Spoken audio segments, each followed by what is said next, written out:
आज हम बात करेंगे दादी माँ के चमत्कारी नुस्खे जो कि बहुत छोटे बच्चों के लिए, जो बच्चे अभी बोल नहीं सकते, उन बच्चों की बीमारियों का आयुर्वेदिक इलाज बिना किसी साइड इफ़ेक्ट के।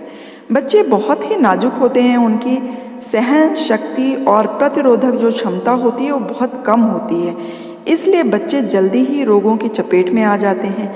यदि बच्चों के आहार विहार पर थोड़ा सा ध्यान दिया जाए तो वो स्वस्थ और निरोग रहने में समर्थ हो सकते हैं। यदि बच्चे बीमार पड़ जाएं तो उनका उपचार बहुत ही धैर्यपूर्वक करना चाहिए, घबराना नहीं चाहिए। तो आजकल क्या हमेशा से बच्चों की जब दांत निकलने लगते हैं तो उनके साथ जो बच्चे बोल भी नहीं पाते और उनके दांत निकलते हैं, बस वो रोते रहते हैं और उनको दस्त होते रहते हैं, जिसकी वजह से वो बहुत कमज़ोर हो जाते हैं। तो आज हम बात करेंगे दादी माँ के जो नुस्खे हैं दांत निकलने वाले बच्चों के लिए क्या क्या हैं। नंबर 1, थोड़े से चूने में शहद मिलाकर, चूना कितना, 1 चावल के बराबर चूना ले लीजिए और आधा चम्मच शहद ले लीजिए, उसमें हल्का सा उसको अच्छी तरह से पेस्ट बना लें और जहाँ से दांत निकल रहा है उस पर लगाएं या पूरे मसूड़ों पे लगा सकते हैं, इसका साइड इफ़ेक्ट तो नहीं होता है। तो जहाँ से दांत निकल रहा है आपको पता चल रहा है अगर थोड़ा थोड़ा, तो उस जगह पे तो ज़रूर लगा दें और पूरे मसूड़ों पे हल्का सा लगा दें, जिससे दांत निकलने में परेशानी नहीं होगी। दूसरा क्या कर सकते हैं आप, संतरे का रस गर्म करके 2 चम्मच तक बच्चों को पिलाएं। इससे भी दांत निकलने की जो समस्या है, उससे जो परेशानी होती है वो काफ़ी हद तक ठीक हो जाएगी।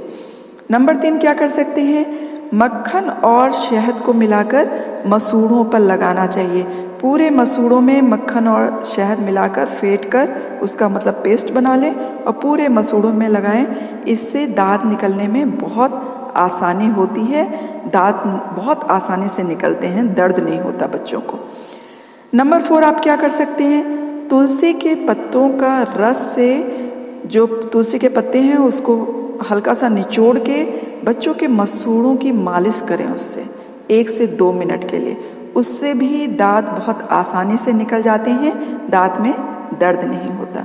तो जो बच्चे अभी बोल नहीं पाते और कोई परेशानी होने पर सिर्फ रोते रहते हैं, तो ये तो है कि उनके दांत निकलने की मैंने अभी बताया आपको कि क्या क्या आप कर सकते हैं जिससे उनको परेशानी ना हो दांत निकलते समय।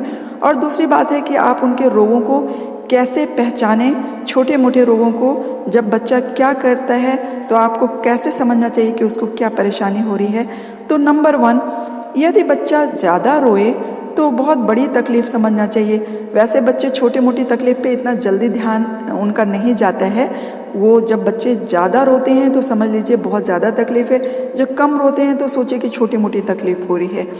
यदि बच्चा होंठ चबाए और मुट्ठियाँ एकदम भींच ले तो समझिए कि उसके दिल में दर्द हो रहा है।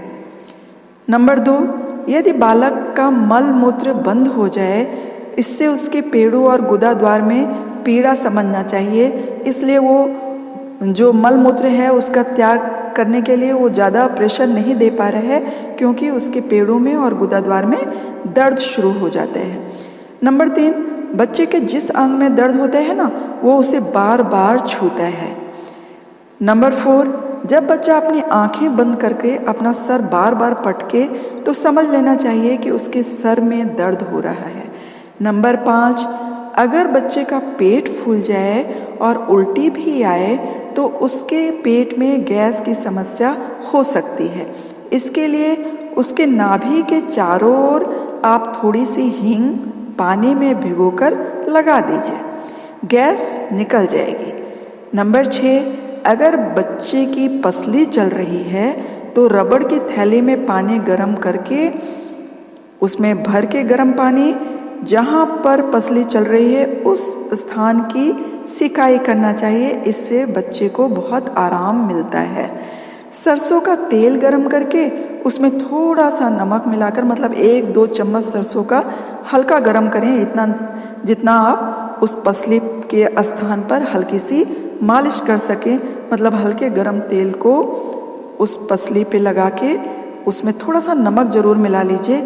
1 सरसों का तेल है तो उसमें 2 चुटकी नमक मिला के हल्का सा गरम करके उस स्थान पर मालिश करें जहाँ पे पसली चल रही है।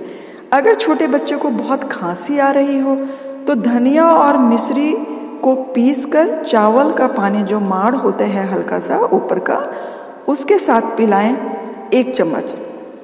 और या फिर अगर वो नहीं कर सकते तो एक लहसुन तो सबके घर में होती है, तो लहसुन की कली मतलब जो गार्लिक होती है उसकी कली को पानी में घिसकर बच्चे को पिला दें। अगर ये भी नहीं संभव है तो 1 कपूर को सरसों के तेल में डालकर हल्का गर्म करके बच्चे की चेस्ट पर मालिश करें, इससे भी खांसी ठीक हो जाती है। अगर बच्चे के पेट में दर्द हो और बच्चा कुछ खा ना रहा हो तो 2 लौंग का चूर्ण 1 चम्मच पानी में डालकर बच्चे को पिला दें। या फिर प्याज को आग पर भूनकर उसका आधा चम्मच रस निकालकर बच्चे को पिलाना चाहिए। और वो अगर संभव नहीं है तो आधा चम्मच सौंफ का पाउडर, जो सौंफ होती है खाने वाली, उसका पाउडर बना लें और वो बच्चे को आधा चम्मच सौंफ का पाउडर खिलाकर उसके ऊपर से आधा कप पानी पिला देने से भी, हल्का गर्म पानी होना चाहिए, उससे भी उसके पेट में जो दर्द होते हैं वो ठीक हो जाता है। नंबर 9, बच्चों का दांत निकलते समय उन्हें अक्सर दस्त जो हो जाता है उसके लिए एक रेमेडी और बताती हैं दादी माँ। यदि बच्चे के साथ ऐसा हो रहा है कि बार बार उसको दस्त हो रहे हैं तो क्या करना है, आम की गुठली का जो बीज होते हैं, आम खा लेते हैं, जो गुठली होती है उसका जो कड़ा हिस्सा होता है उसके अंदर भी एक बीज होता है, उस बीज को पानी में घिसकर अगर आप नाभि में लगाएंगे ना तो उससे भी दस्त रुक जाएगी। जो उसकी बार बार टॉयलेट करने की प्रॉब्लम होती है वो बंद हो जाएगी। या फिर जामुन का मौसम अगर है तो जामुन का ताज़ा रस निकाल लें, उसे बकरी के दूध में मिलाकर 1-2 चम्मच पिलाने से वो ठीक हो जाता है दस्त। अगर जामुन नहीं मिल रहा है तो संतरे का रस 2-3 बूंद गाय के आधा चम्मच दूध में मिलाकर बच्चे को चटा दें, ऐसा करने से भी दस्त रुक जाएगा।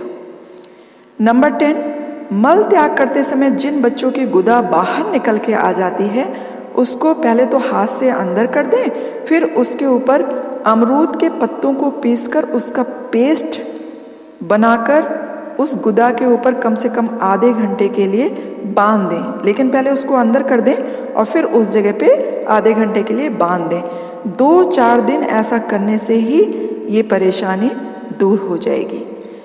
तो आज के लिए बस इतना ही। मिलते हैं किसी और वीडियो में किसी और जानकारी के साथ। तब तक आप लोग अपना ध्यान रखें, चैनल को सब्सक्राइब करना ना भूलें, लाइक करना ना भूलें। Bye bye, take care.